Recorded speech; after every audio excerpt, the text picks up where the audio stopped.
नमस्कार, मेरा नाम भाऊ तोरसेकर। आप देख रहे हैं प्रतिपक्ष। दोस्तों, आज मैं बोल रहा हूँ शुक्रवार, तो कांग्रेस में बड़ा धमाका हुआ, भूचाल आया हुआ है। अब कांग्रेस जो पार्टी है, आजकल जो कांग्रेस पार्टी करके बची है, उसमें धमाका होना, भूचाल आना, इस शब्दों का इस्तेमाल करना भी मजाक बन गया। क्योंकि जो पार्टी पिछले कुछ सालों से बिखरी हुई पड़ी है, उसमें और क्या नुकसान हो सकता है। देखिए, अभी मैं मानता हूँ कि कम से कम 3 साल हो गए इस पार्टी को कोई अध्यक्ष तक नहीं है। जो है वो 3 साल से कोई टेम्पररी या हंगामी अध्यक्ष है। आपको याद होगा तो 2019 के चुनाव में जब कांग्रेस दूसरी बार बुरी तरह से हार गई, उसके बाद 1-1.5 महीने में उस समय के कांग्रेस अध्यक्ष राहुल गांधी ने अपने पद से इस्तीफा दिया था और कहा था, मुझे अध्यक्ष नहीं रहना है, मैं इस हार की जिम्मेदारी लेता हूँ और अलग हो जाता हूँ। और सिर्फ मैं अलग नहीं रहूँगा तो दूसरा कोई गांधी यानी गांधी परिवार से भी अध्यक्ष ना हो, पार्टी कोई नया अध्यक्ष चुने। लेकिन जबकि ये बात आ गई, उनका इस्तीफा जो था, रिजिग्नेशन था, उसकी चर्चा शुरू हो गई, तो पहले प्रियंका वाड्रा गांधी ने उस पर ऑब्जेक्शन लिया और उसका मतलब ये था, अब इस पर कोई बोलेगा नहीं। अगर बोलेंगे तो परिवार के लोग बोलेंगे। और सोनिया गांधी और प्रियंका ने वो इस्तीफा रिजेक्ट किया। लेकिन रिजेक्ट होने के बाद भी आगे क्या करेंगे उसका पता नहीं था। यानी राहुल गांधी तो इस्तीफा देकर निकल गए थे, यानी वो पार्टी का अध्यक्ष बनकर काम तक नहीं करना चाहते थे। और फिर भी नया अध्यक्ष नहीं चुना गया। और जब बार बार ये बातें पूछी गई, तब कहा गया कि ठीक है, अभी तो सोनिया गांधी टेम्पररी अध्यक्ष चुनी गई है, यानी उन्होंने खुद को ही अपॉइंट किया है कि राहुल गांधी के जाने के बाद नया अध्यक्ष होने तक सोनिया गांधी अध्यक्ष रहेगी। और इसको अब 3 साल तक हो गए, 3 साल हो गए। 2 साल पहले की बात है, 2020 में कुछ कांग्रेस के नेताओं ने, जिनको G23 बोलते, ऐसे 23 कांग्रेस नेताओं ने एक जॉइंट लेटर कांग्रेस टेम्पररी अध्यक्ष जो थी सोनिया गांधी, उनको लिखा कि भाई पार्टी के लिए कोई फुल टाइम अध्यक्ष होना चाहिए, प्रेसिडेंट होना चाहिए। देश भर के जो कार्यकर्ता, नेता, राज्य के नेता दिल्ली पहुंचते हैं, पार्टी से कोई मार्गदर्शन चाहते हैं, पार्टी की पॉलिसी हो, पार्टी के विचार हो, पार्टी के प्रोग्राम हो, इसके लिए कोई जानकारी चाहता है, तो जिससे मिले ऐसा कोई अध्यक्ष पार्टी में होना चाहिए, जो पार्टी के ऑफिस में बैठा रहे, जो आते हैं उनको मार्गदर्शन करे, कार्यकर्ता हो, नेता हो, पदाधिकारी हो, राज्य के हो, जिले के हो, तो उनको मिलने के लिए कोई नेता पार्टी का प्रेसिडेंट होना चाहिए और वो चुनकर आना चाहिए। तो पार्टी के अध्यक्ष के लिए चुनाव होना चाहिए, ये बात कही थी। तो उस लेटर पर जब 2 साल पहले मीटिंग होनी थी, तो मीटिंग होने से पहले ये लेटर लीक हो गया। 2 दिन पहले का लेटर था, लेकिन जिस दिन वो वर्किंग कमेटी की मीटिंग होने वाली थी, उसी कुछ घंटे पहले ये लेटर लीक हो गया। और लीक होने के बाद उस पर मीडिया में चर्चा होने लगी, तो फटाफट वर्किंग कमेटी में बैठक शुरू होने से पहले ही राहुल ने और प्रियंका वाड्रा ने जो रिएक्शन दी, उसके बाद पूरी वर्किंग कमेटी के मानो बोलती बंद हो गई कि जिन्होंने ये लेटर लिखा है, ये लेटर लिखने वाले गद्दार है, ये बीजेपी के साथ हाथ मिलाए हुए। और उसमें कौन था? गुलाम नबी आज़ाद थे, हमारे पूर्व मुख्यमंत्री महाराष्ट्र के पृथ्वीराज चौहान थे, कौन ये जितिन प्रसाद थे, RSN सिंह थे जो खुद राहुल के खास चमचे माने जाते थे, कपिल सिब्बल थे जो सुप्रीम कोर्ट में बार बार जो मामले उठे कांग्रेस के बारे में, कांग्रेस पार्टी के बारे में या गांधी परिवार के बारे में, उस पर लड़ते रहे, पार्लियामेंट में बीजेपी के खिलाफ लड़ते रहे। इन सबको बीजेपी के गद्दार यानी बीजेपी के छुपे दोस्त कहा गया, उनको गद्दार कहा गया। जैसे हमारे महाराष्ट्र में आदित्य ठाकरे रोज रोज एक नाथ शिंदे और उनके साथी है उनको गद्दार कहते हैं, उसी ढंग से 2 साल पहले एक नाथ शिंदे, कपिल सिब्बल, गुलाम नबी आज़ाद वगैरह जो थे उनको गद्दार कहा गया। और होते होते होते आज 2 साल और हो गए। उस वक्त बोला गया हाँ पार्टी के अंदरूनी चुनाव हो जाएंगे, उसकी तैयारियां चल रही है, उसका प्लान बन रहा है। 2 साल हो गए, अभी तक पार्टी ने कोई अध्यक्ष नहीं चुना, क्योंकि उसकी शुरुआत ही नहीं हुई और 2 साल निकल गए। बीच में इतने चुनाव आ गए, बंगाल आ गया, यूपी हो गया, बहुत सारे 5, 10, 8 विधानसभाओं के चुनाव हो गए, बहुत सारे उपचुनाव हो गए, लेकिन उसमें पार्टी का उम्मीदवार किसने तय किए, किसने प्रचार की भूमिका ले ली, कोई नहीं बोल रहा है।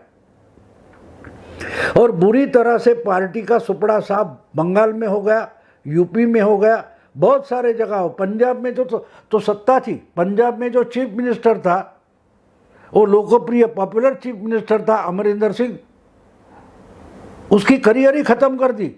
उनके सर पर लाकर नवजोत सिंह सिद्धू जैसा प्रदेश का अध्यक्ष बिठाया गया। उन्होंने अमरिंदर को इतना सताया कि एक दिन अमरिंदर ने रिजाइन कर दिया और उसके जगह जब राहुल और प्रियंका ने दूसरा कोई चीफ मिनिस्टर बना दिया तो फिर नवजोत सिंह सिद्धू उसे सताने लगे और पार्टी का पंजाब में भी सुपड़ा साफ हो गया।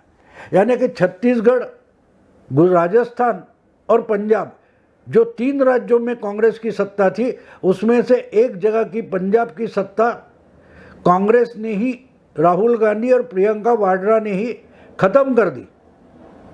अपनी ही पार्टी का सत्यानाश किस ढंग से किया जाता है उसका मानो एक लेसन इन्होंने, आदर्श लेसन, आइडियल लेसन राहुल और प्रियंका ने दुनिया के सामने रख दिया है। जो लेसन उन्होंने एक पाठ बना के रखा है वो सिर्फ हमारे देश के लिए, हमारे देश की पार्टियां उनके लिए नहीं, दुनिया भर की पार्टी के लिए, जो अलग अलग देश में पॉलिटिकल पार्टियां होगी उनको मानो उन्होंने, अगर आपको खुद को आत्महत्या करनी है, ख़त्म करनी है अपनी पार्टी, तो किस ढंग से आहिस्ता आहिस्ता अपनी खुद की पार्टी ख़त्म करे, इसका लेसन ये बहना और भाई ने दुनिया के सामने रख दिया। जिस ढंग से उन्होंने पंजाब में अपनी ही पार्टी का सत्यानाश कर दिया। तो कहने की बात है ये दोस्तों कि ये कोई नई बात है, बिल्कुल नहीं। एक पार्टी या एक देश या एक समाज, एक सोसाइटी किस ढंग से अपने आप को ख़त्म कर सकती है, इसकी भविष्यवाणी मानो मेरा ख्याल है 180 साल पहले अमेरिका के जो अध्यक्ष थे, राष्ट्राध्यक्ष हुआ करते थे, जिनके आगे चलकर मर्डर भी हो गई, जिनको लेजेंड माना जाता है, ऐसे अमेरिका के अध्यक्ष, 19वीं सदी के अध्यक्ष अब्राहम लिंकन ने इसके बारे में कुछ कहा था और बिल्कुल उसी ढंग से आज की कांग्रेस हम देख रहे हैं। अगर कांग्रेस को ख़त्म करना है तो किस ढंग से कांग्रेस ख़त्म हो सकती है? किसी देश को डुबाना है, ख़त्म करना है, वो देश या एक समाज किस ढंग से खुद को ख़त्म कर सकता है, उसकी भविष्यवाणी उन्होंने अमेरिका के लिए की थी। उस वक्त अमेरिका में मेरा ख्याल है प्रेसिडेंशियल चुनाव थे और इलिनॉय की किसी यूनिवर्सिटी में प्रेसिडेंशियल कैंडिडेट करके लिंकन चुनाव लड़ना चाहते थे और किसी विश्वविद्यालय में, यूनिवर्सिटी के स्टूडेंट के सामने उनका भाषण था। उस भाषण में उन्होंने अमेरिका की ताकत कहाँ है वो बताया था और उन्होंने इतना जोर शोर से कहा था कि अमेरिका को जीतना, अमेरिका को ख़त्म करना ये किसी की बस की बात नहीं है। एशिया, यूरोप और अफ्रीका तीनों खंडों के सब आर्मियाँ, सेनाएं इकट्ठा हो गई और अमेरिका छोड़कर दुनिया भर के जो देश है उनकी सारी संपत्ति अगर उसके पास हो और नेपोलियन बोनापार्ट जैसा कोई उनका तगड़ा सेनापति हो, फिर भी वो अटलांटिक सागर क्रॉस करके, पार करके अमेरिका की भूमि पर पाँव नहीं रख सकता, क्योंकि अमेरिका इतनी ताकतवर है, अमेरिका की जनता ताकतवर है। एक दिल से एकजुट होकर लड़ने वाली अमेरिका की जनता इतनी ताकतवर है कि पूरी दुनिया उसके खिलाफ खड़ी हो जाए, पूरे दुनिया की ताकतें और सेनाएं इकट्ठा होकर खड़ी हो जाए और बोनापार्ट जैसा, नेपोलियन जैसा तगड़ा सेनापति हो, फिर भी वो अमेरिका की भूमि पर पाँव तक नहीं रख सकता, कदम नहीं रख सकता। बात तो छोड़ो, ये ओहायो नदी में जाकर 2 घूंट पानी भी नहीं पी सकता। ये बात लिंकन ने कही थी किसी यूनिवर्सिटी में, इलिनॉय के। हाँ, लेकिन ये बताते हुए लिंकन ने और एक बात कही थी कि अगर किसी भी तरीके से अमेरिका का विनाश नहीं हो सकता, हार नहीं हो सकती या अमेरिका गुलाम नहीं हो सकता, तो अमेरिका को हराने वाला कौन होगा, अमेरिका का खात्मा करने वाला कौन होगा, इसकी भी भविष्यवाणी लिंकन ने की थी, जो दुनिया के हर देश, हर समाज और हर पार्टी या हर संगठन के लिए लागू होती है। लिंकन ने कहा था, अगर इस देश का, अमेरिका का, अमेरिकन सोसाइटी, समाज का खात्मा होना है, उसको गुलाम होना है, उसको हारना है, तो उसको हराने वाला, उसको ख़त्म करने वाला हम में से ही कोई एक होगा, हम में से ही कोई एक उभर कर आएगा जो हमारे समाज का, हमारे देश का खात्मा कर देगा। हम में से ही कोई एक होगा जो हमारा सत्यानाश कर देगा। वो जो हमारा दुश्मन है वो हम में से ही पैदा होना पड़ेगा। ये किसने कहा था? 1838 में। कितने साल हो गए देखो दोस्तों, 16 साल बचे 200 साल होने के लिए। तब लिंकन ने कहा था कि अमेरिका का खात्मा या सत्यानाश कौन करेगा, कैसा करेगा, तो वो हम में से ही एक, वो अमेरिका का ही कोई होगा।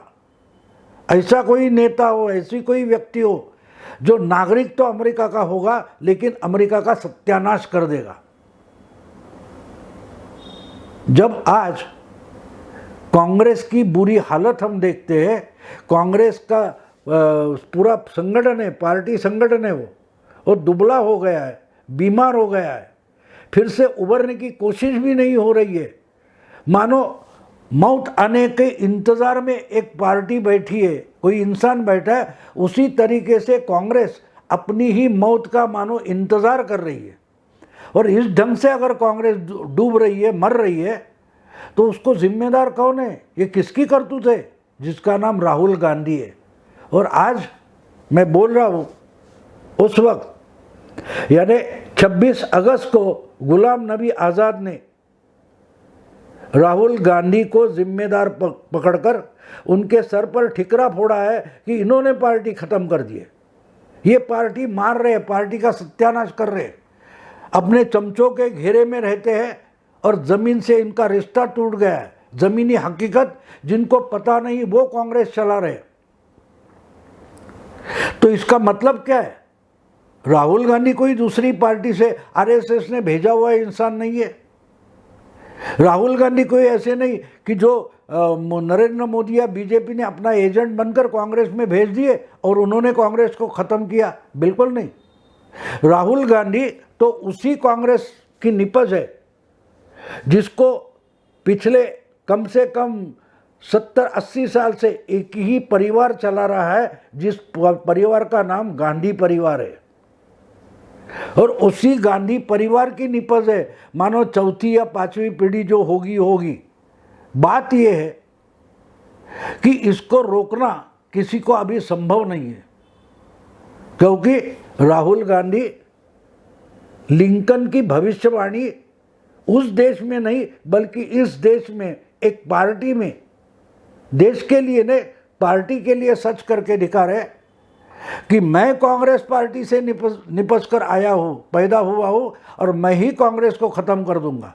इसलिए मैंने जो शीर्षक दिया तो बहुत सारों को अजीब लगेगा कि जब कांग्रेस पार्टी भी स्थापन नहीं हुई थी उस वक्त उसकी भविष्यवाणी कैसे हो सकती है, कि कांग्रेस 1885 में ये हो गई। मानो उसके कुछ 47 साल पहले ये भाषण लिंकन ने अमेरिका में किया था जब कांग्रेस की स्थापना तक नहीं हुई थी।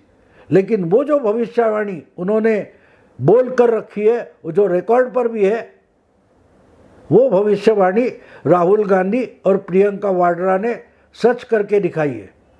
आज अगर गुलाम नबी आज़ाद पार्टी छोड़कर निकले, बहुत सारे लोग पिछले कुछ दिनों में, महीनों में, सालों में कांग्रेस छोड़कर निकले, लेकिन उनको रोककर कांग्रेस की गिरावट रोकने की कोशिश उसका शीर्ष नेतृत्व है सोनिया गांधी, राहुल गांधी या प्रियंका गांधी नहीं कर रहे, और वो जो पार्टी डुबाने का काम कर रहे उसकी ही सराहना उनके ही चमचे करते, जिसको हाई कमांड या वर्किंग कमेटी वगैरह बोला जाता है। तो इसलिए मैंने कहा कि लिंकन ने जो बताया था वो राहुल गांधी, प्रियंका ने सच करके बताया, और गुलाम नबी आज़ाद उसका सबसे बड़ा सबूत है। दोस्तों, अगर ये वीडियो आपको पसंद है तो लाइक कीजिए, शेयर कीजिए, प्रतिपक्ष को सब्सक्राइब कीजिए। नमस्कार।